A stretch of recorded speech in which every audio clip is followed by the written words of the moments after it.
Yanabakor, Gijalat Yaminka, Tatia Tizra, Kabel Ridat, Amcha Sadhanu, Tahanamura, Nagyabor, Toshe Kadev, Kalva Shamir, Argan Tara, Rakame Tazit Katek, Talit Gama, Jasim Kadosh, Arok Tulka, Mehalateka, Yakit Yaed, Amcha Pane, Ukre Kadusha Tek, Shavatum Kabel, Ushma Tuzakatu, Yudea Tapalamo, Barukshin, Koloma Kutu, Malam Hoed.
Yanabakor, Gijalat Yaminka, Tatia Tizra, Kabel Ridat, Amcha Sadhanu, Tahanamura, Nagyabor, Toshe Kadev, Kalva Shamir, Argan Tara, Rakame Tazit Katek, Talit Gama, Jasim Kadosh, Arok Tulka, Mehalateka, Yakit Yaed, Amcha Pane, Ukre Kadusha Tek, Shavatum Kabel, Ushma Tuzakatu, Yudea Tapalamo, Barukshin, Koloma Kutu, Malam Hoed.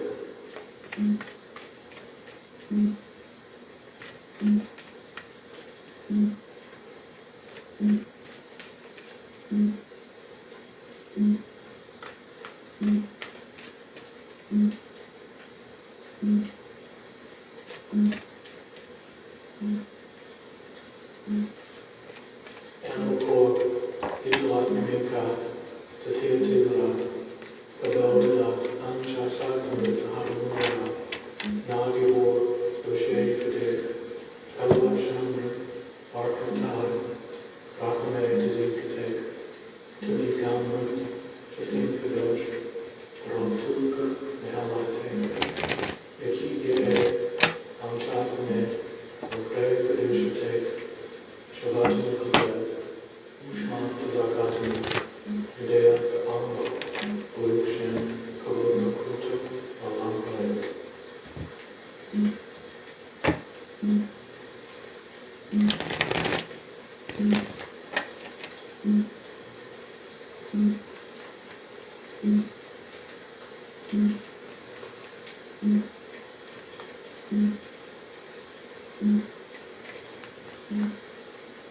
Yanakor, Ijalak Vinenka, Tatiyatila, Kavelina, Amchasagnu, Tahanuna, Nagibor, Ushe Pide, Kalvashamnu, Arkantaru, Rakame Tazikate, Tuligana, Tasim Kadosh, Raktuka, Nalateka, Yakiyed, Amchapane, Ukre Kadushate, Shabbatnu Kabel, Ushmat Zakatu, Medea Alma, Urushen, Kaluma Kutu, Malamaya.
Kanabakor, Ijalak Vinenka, Tatiyatila, Kavelina, Amchasagnu, Tahanuna, Nagibor, Ushe Pide, Kalvashamnu, Arkantaru, Rakame Tazikate, Tuligana, Tasim Kadosh, Raktuka, Nalateka, Yakiyed, Amchapane, Ukre Kadushate, Shabbatnu Kubel, Ushmat Zakatu, Medea Alma, Urushen, Kaluma Kutu, Malamaya.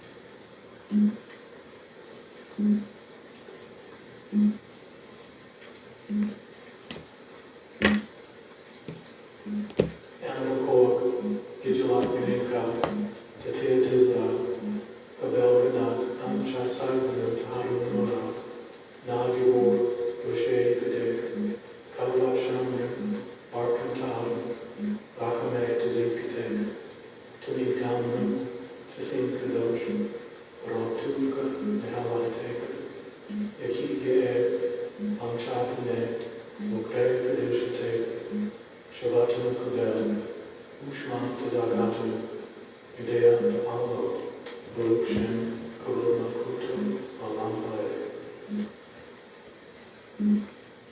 Sure. Peace, love, and light. I'm Damri Alma Bay. This is Eden Rose, and Eden Rose is the way of life.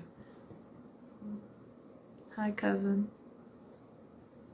I decided to go live today on this channel for the first time. I think it's the first time at least. I was kind of called to. Today is, or would have been, my auntie's solar return. And I woke up this morning with her energy all around me. And I was named for her, if you don't know, so I have a very, very close connection with her. She also was a mentor of mine, so her energy has been with me all day. I may or may not tear up, but they're not sad tears if it does come. They're really just gratitude tears, so just in case the waterworks start flowing, that's just a little disclaimer. So I pulled 4 cards from 4 different decks, and I'm just going to do a reading. I don't know how long it's going to be. I don't know how in-depth it's going to be. I'm just going to go with the flow, okay? So the first card that I got from the Archetypes deck, and I like to read with the archetypes first because it kind of gives us a good, clear message of where we are energetically, where you are energetically. So I like to start with that one. So the archetype card that we got today is the comic. And that is number 26 in this deck. I'm going to read from the book, and then I'm going to give you my own reading from it as well, because it's a pretty, there's a lot from this deck that you can receive. So the comic, here, I'll show you the card.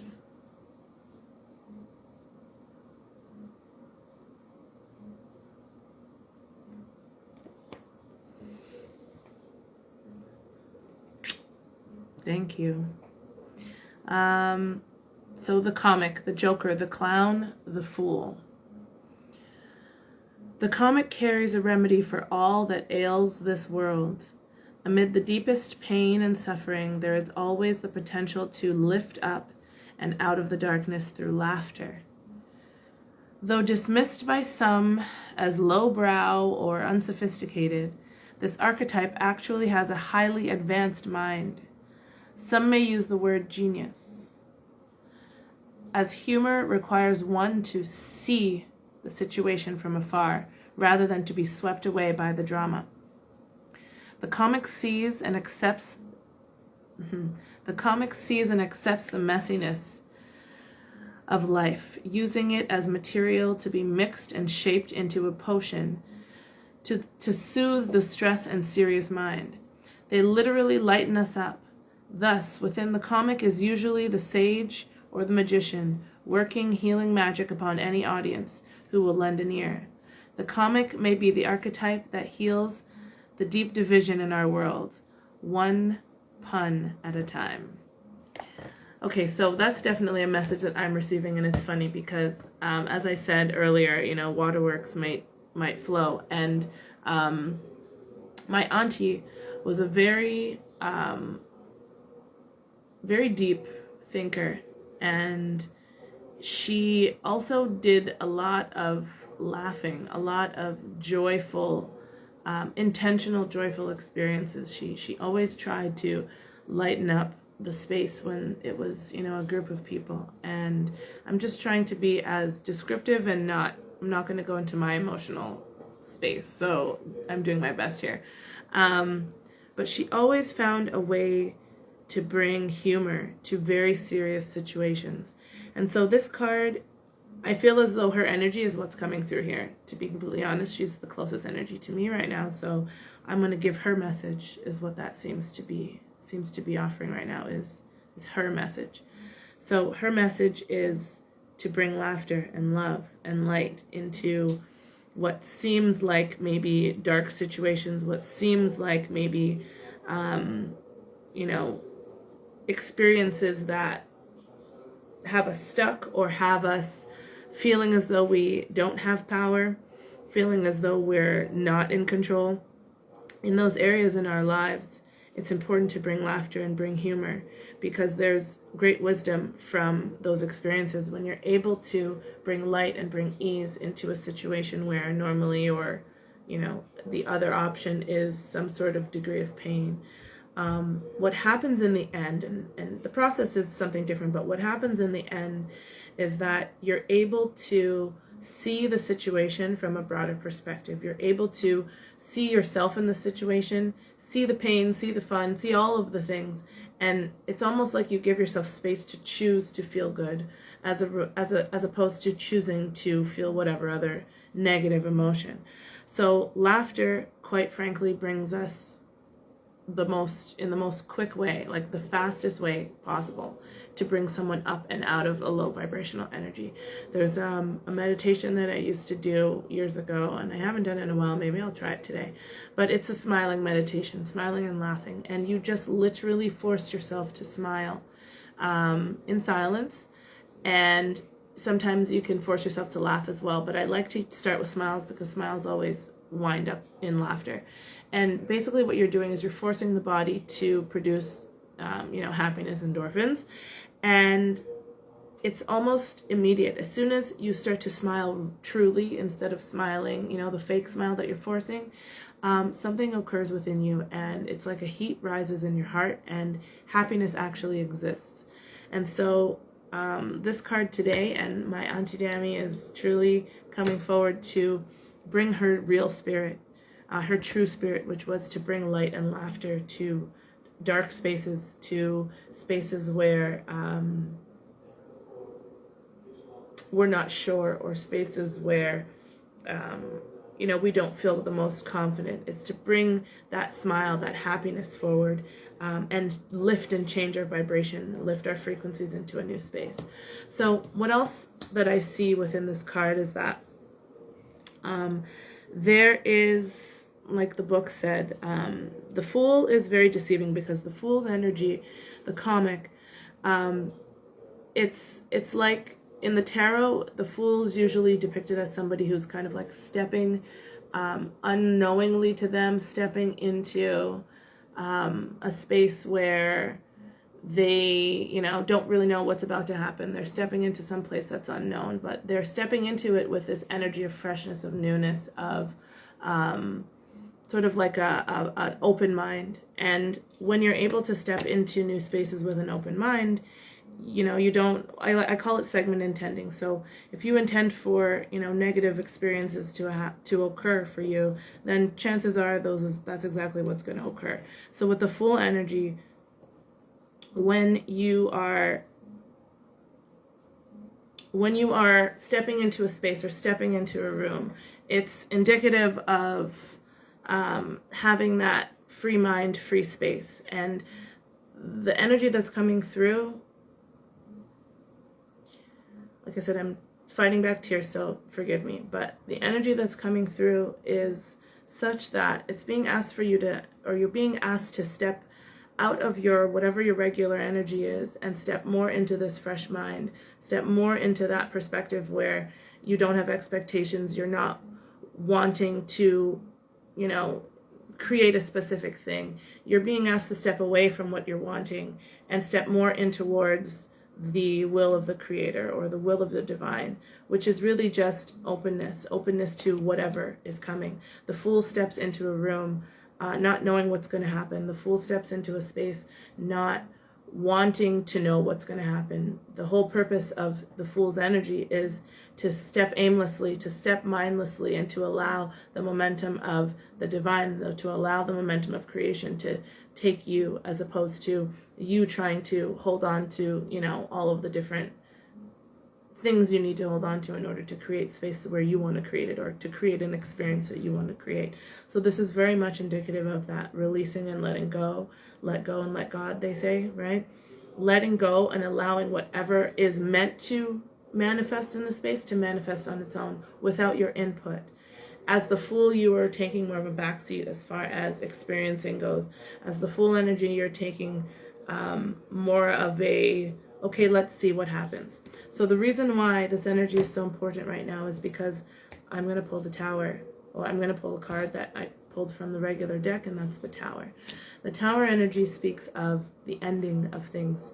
Sometimes it can be abrupt, sometimes it can be a little bit loose and wild, but in order to bring new experiences in, you have to complete old experiences or complete old energetic exchanges with the other individuals that you share those energetic spaces with. So whether it's people or spaces or experiences, maybe it's, ending friendships, maybe it's ending a particular relationship you have with a job or with a friend, like a parent. It doesn't matter. Whatever is coming up within you, that's what we're speaking about.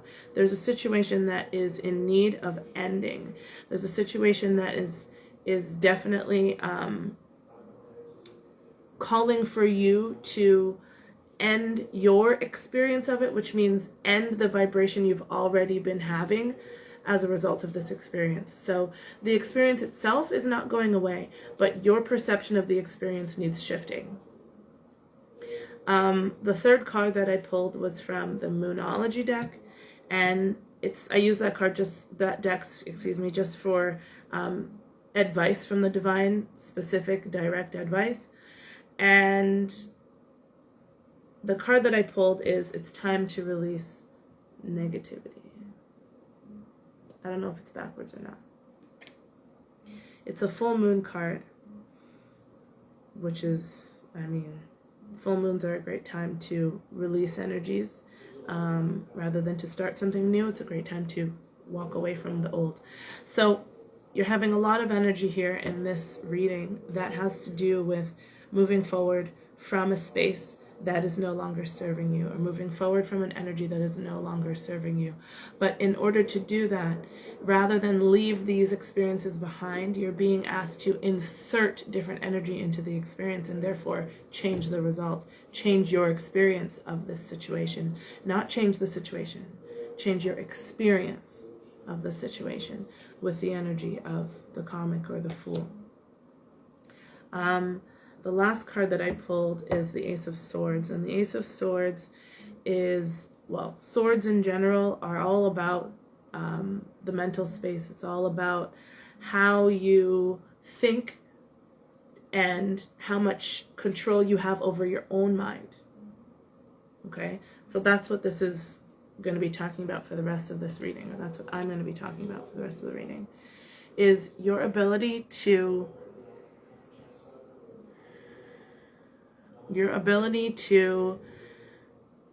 not, I hate using the word control because it has so many, people have so many different beliefs and understandings of it, but when I use the word control, what I mean is to be the conductor,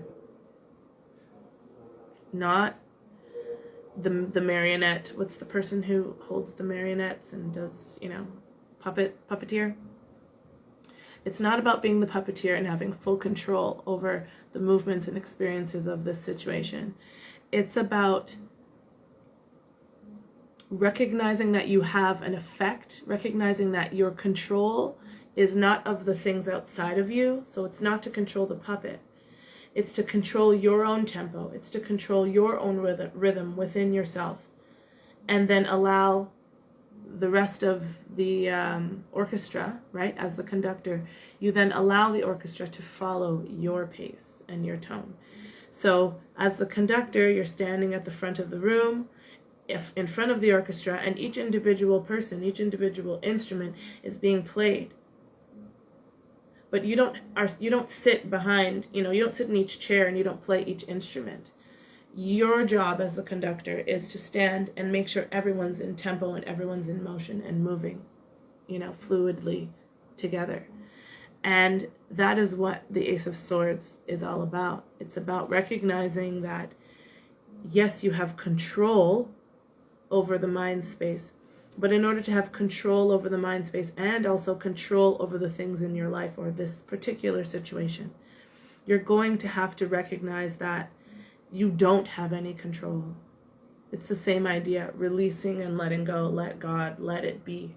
Recognizing where you actually have control, which is the thoughts that you're having.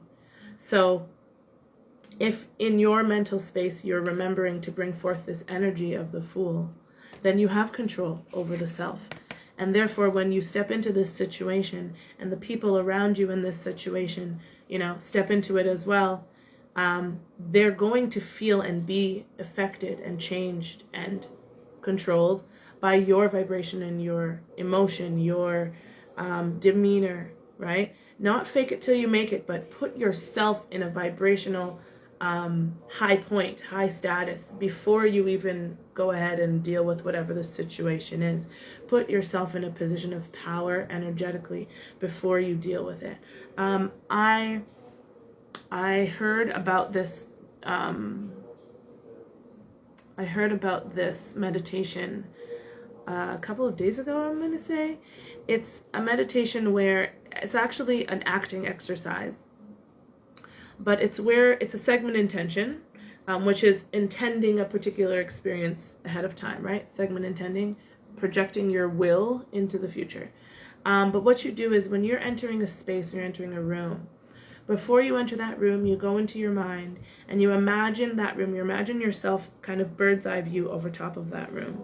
Or you can imagine yourself in it. It really doesn't matter. I like to do bird's eye. And now that I've done it a few times. But anyhow, what you do is with your intention, you grab hold of every corner of that room. You literally grab it and bring it towards you. Fold up the room like, a piece of paper. Bring the corners together, and in your mind, put those corners into your pocket, or put it into your handbag, put it into your purse, put it into your wallet, put it into something that is yours, so it's on you. Then, from that moment forward, you have that room. The room is no longer just the room is now yours. And when you walk into the room, energetically you have that room in your pocket. Therefore, everything that occurs in that room, energetically, is under your control. And then you move into the energy that you want to have, right? If it's a room full of people that you need to inspire, become inspired. Grab hold of the corners, put them into the room, and then bring that energy of inspiration into the space. If it's healing, do it with healing. Achieve healing yourself, or recognize that you're in the midst of healing yourself, okay? Go ahead, imagine the room, take the four corners, put it into your pocket, put it into your handbag, and enter that space knowing that I am in healing and I have control over this room. And so all of the people, all of the energies that are included in this room today that have the wherewithal to step into this space are also going to be healed. Not by me, but by their own merit. Right? They're going to feel this vibration, they're going to feel this frequency and move into it and step into the realm of healing for themselves. So this mental space for you is very, very, very important. And it's going to pretty much make or break whatever this situation is, because it's not a situation, like I said, that you're meant to leave behind. It's a situation that you're meant to bring forward, but it's time to shift the energy. And only you, all of you, if I was talking to the other people involved, I'd be saying the same thing. You have the power to control this energy. You have the power to control yourself and your mind and your vibration, and therefore every room and every situation. So practice first with this one and bring forth that spirit of the comic, of the fool, the person who is willing to step into a dangerous realm because they are so high vibratory, they are so high and aligned with the divine frequencies of the universe that they need not think about what might happen. They trust. They are 100% trusting, which is why the fool can step off the edge without knowing what is underneath, what's going to, be there to catch them. So with that, I will say peace, love, and light. I love you very much. I will that this reading is received with love and in clarity. I will that everything you heard here, you're able to take forward with you and use it in the ways that allow you to expand your mind and your consciousness. I love you. Peace, love, and light. Oh, it totally is. You're welcome.